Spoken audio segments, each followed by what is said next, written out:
In this video, the following topics will be discussed.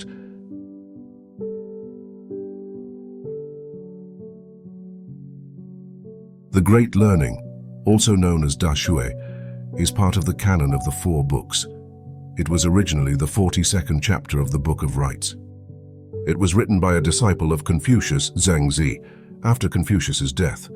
Zhengzi was also known as Ziyu. Portrait of Zhengzi. The four books were selected by Neo-Confucian Zhu Shi. See also video on 4 books and 5 classics. Zhu Shi separated the Great Learning, which was originally a chapter in the Book of Rites. This later became part of the curriculum of the imperial exams. Zhu Shi felt that the Great Learning was the best introduction to Confucianism and listed it as the first book of the 4 books. It is noteworthy to mention that translations into other languages occurred only in the past 3 centuries. Perhaps the most notable translator was James Leger. The text of the Da Shui interrelates the moral self-cultivation with the general harmony in state and society. The objective of building up a moral character was to enlighten the lucid virtue, to approach the people, and to stop at the utmost goodness. These targets were to be reached by those of a higher social position, especially the ruler. A benevolent ruler, nevertheless, was not sufficient for the welfare of a people. It was necessary that everybody was willing to study the world before they could reach perfect knowledge, and only with perfect knowledge they would be able to accomplish sincerity. Only with the help of sincerity, one would be able to rectify one's heart, and only this way man would be able to practice self-cultivation. Once cultivated, the own family was brought to unison, and only with families in unison a state could be governed in the right way. If all this were achieved, there would be peace on earth. The thoughts and arguments in this text may appear long-winded, but try to apply it to the modern-day world. You will be inspired.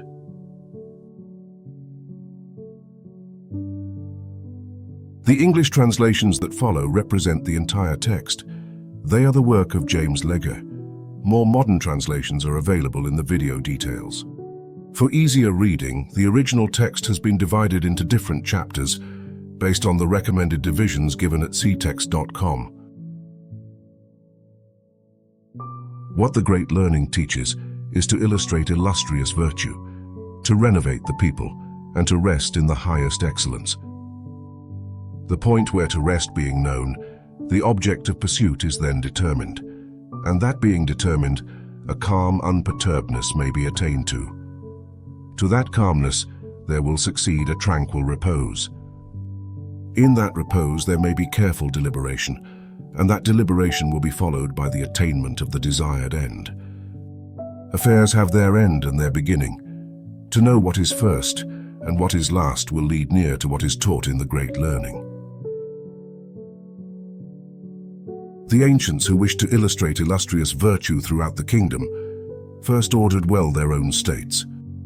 Wishing to order well their states, they first regulated their families.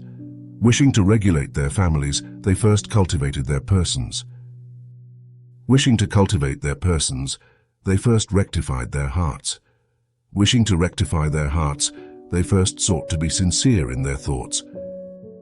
Wishing to be sincere in their thoughts, they first extended to the utmost their knowledge. Such extension of knowledge lay in the investigation of things. Things being investigated, knowledge became complete.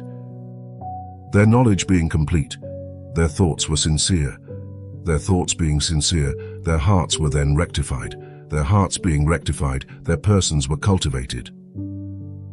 Their persons being cultivated, their families were regulated. Their families being regulated, their states were rightly governed. Their states being rightly governed, the whole kingdom was made tranquil and happy. From the Son of Heaven down to the mass of the people, all must consider the cultivation of the person the root of everything besides.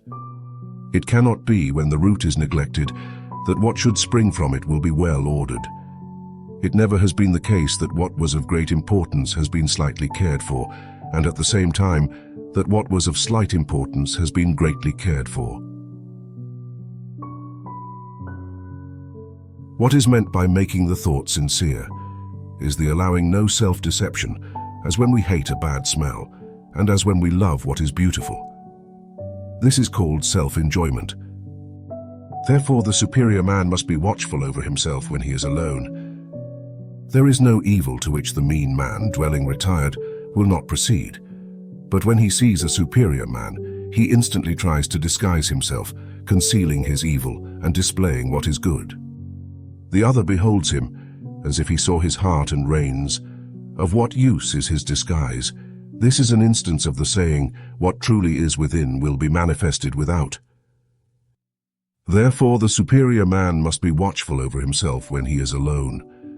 The disciple Zheng said, "What 10 eyes behold, what 10 hands point to, is to be regarded with reverence." Riches adorn a house, and virtue adorns the person. The mind is expanded and the body is at ease. Therefore, the superior man must make his thoughts sincere.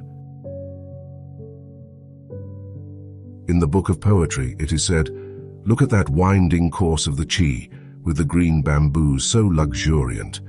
Here is our elegant and accomplished prince. As we cut and then file, as we chisel and then grind, so has he cultivated himself. How grave is he and dignified, how majestic and distinguished. Our elegant and accomplished prince never can be forgotten." That expression, "as we cut and then file," the work of learning. "As we chisel and then grind," indicates that of self-culture. "How grave is he and dignified," indicates the feeling of cautious reverence. "How commanding and distinguished," indicates an awe-inspiring deportment. "Our elegant and accomplished prince never can be forgotten," indicates how, when virtue is complete and excellence extreme, the people cannot forget them.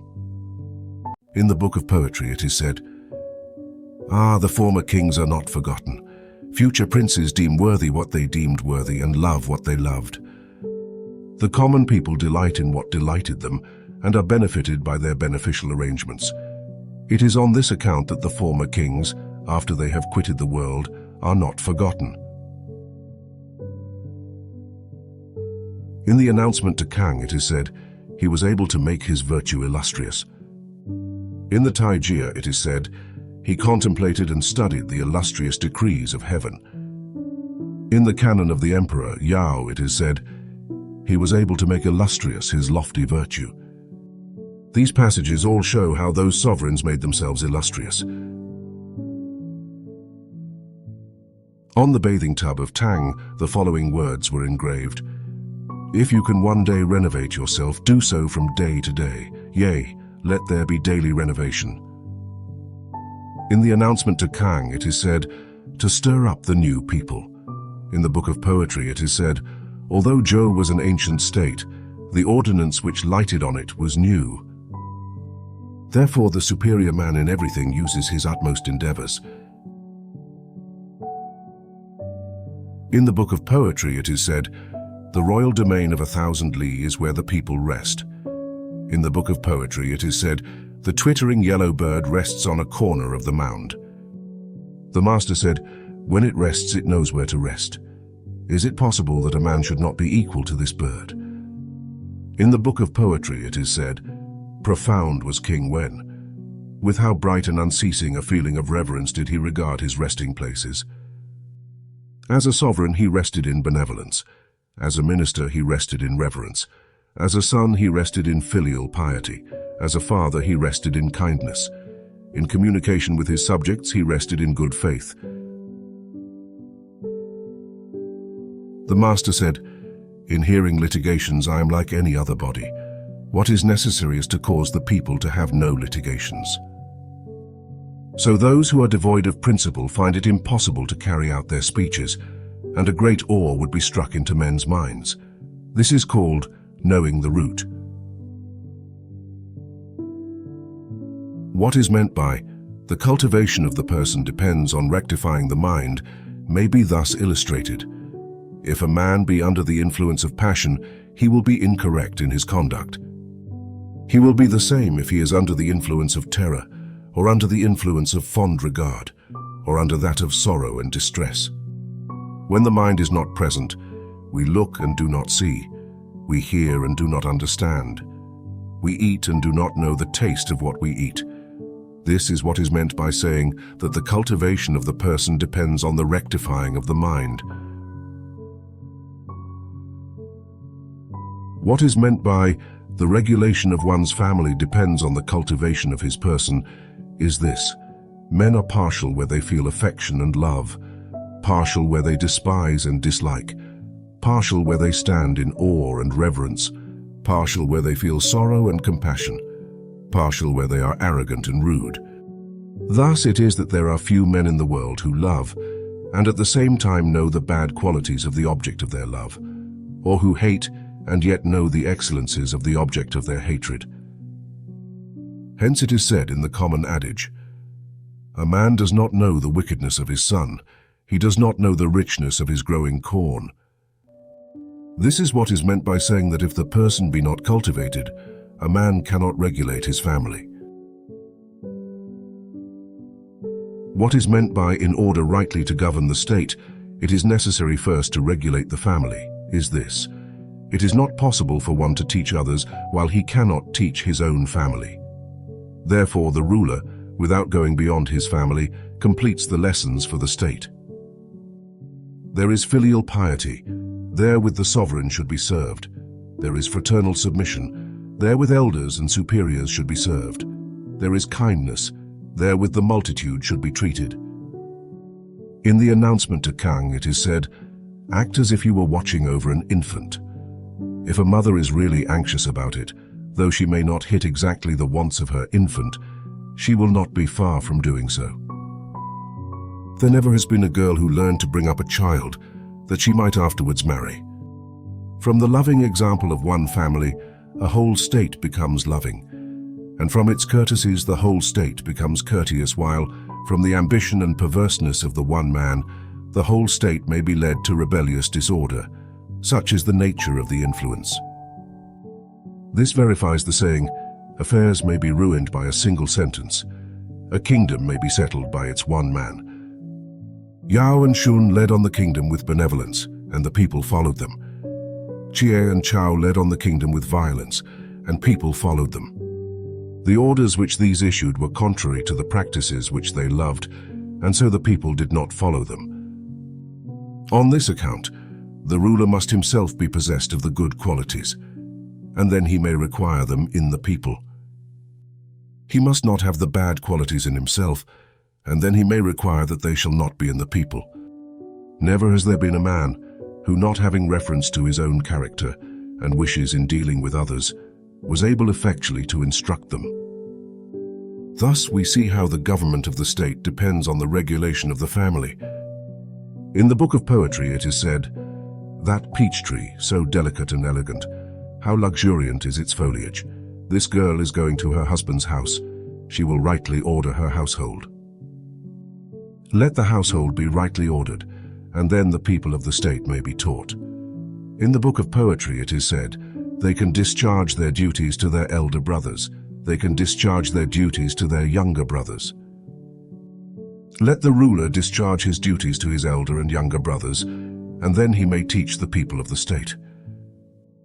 In the book of poetry it is said, "In his deportment there is nothing wrong. He rectifies all the people of the state." Yes, when the ruler as a father, a son, and a brother is a model, then the people imitate him. This is what is meant by saying, the government of his kingdom depends on his regulation of the family.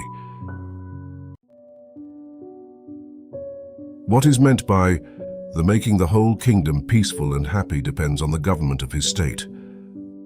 This: when the sovereign behaves to his aged, as the aged should be behaved to, the people become filial. When the sovereign behaves to his elders, as the elders should be behaved to, the people learn brotherly submission. When the sovereign treats compassionately the young and helpless, the people do the same. Thus the ruler has a principle with which, as with a measuring square, he may regulate his conduct. What a man dislikes in his superiors, let him not display in the treatment of his inferiors. What he dislikes in inferiors, let him not display in the service of his superiors. What he hates in those who are before him, let him not therewith precede those who are behind him. What he hates in those who are behind him, let him not bestow on the left. What he hates to receive on the left, let him not bestow on the right. This is what is called the principle with which, as with a measuring square, to regulate one's conduct. In the book of poetry it is said, "How much to be rejoiced in are these princes, the parents of the people." In the book of poetry it is said, "Lofty is that southern hill with its rugged masses of rocks. Greatly distinguished are you, O grand teacher Yin, the people all look up to you." Rulers of states may not neglect to be careful. If they deviate to a mean selfishness, they will be a disgrace in the kingdom. In the book of poetry it is said, "Before the sovereigns of the Yin dynasty had lost the hearts of the people, they could appear before God. Take warning from the house of Yin. The great decree is not easily preserved." This shows that by gaining the people, the kingdom is gained, and by losing the people, the kingdom is lost. On this account, the ruler will first take pains about his own virtue. Possessing virtue will give him the people. Possessing the people will give the territory. Possessing the territory will give him its wealth. Possessing the wealth, he will have resources for expenditure. Virtue is the root, wealth is the result. If he make the root his secondary object, and the result his primary, he will only wrangle with his people and teach them rapine. Hence, the accumulation of wealth is the way to scatter the people, and the letting it be scattered among them is the way to collect the people. And hence, the ruler's words going forth contrary to right will come back to him in the same way, and wealth gotten by improper ways will take its departure by the same. In the announcement to Kang it is said, "The decree indeed may not always rest on us. That is, goodness obtains the decree, and the want of goodness loses it." In the book of Chu it is said, "The kingdom of Chu does not consider that to be valuable. It values instead its good men." Duke Wen's uncle, Fan, said, "Our fugitive does not account that to be precious. What he considers precious is the affection due to his parent." In the declaration of the Duke of Qin it is said, "Let me have but one minister, plain and sincere, not pretending to other abilities, but with a simple, upright mind, and possessed of generosity, regarding the talents of others as though he himself possessed them, and where he finds accomplished and perspicacious men, loving them in his heart more than his mouth expresses, and really showing himself able to bear them and employ them.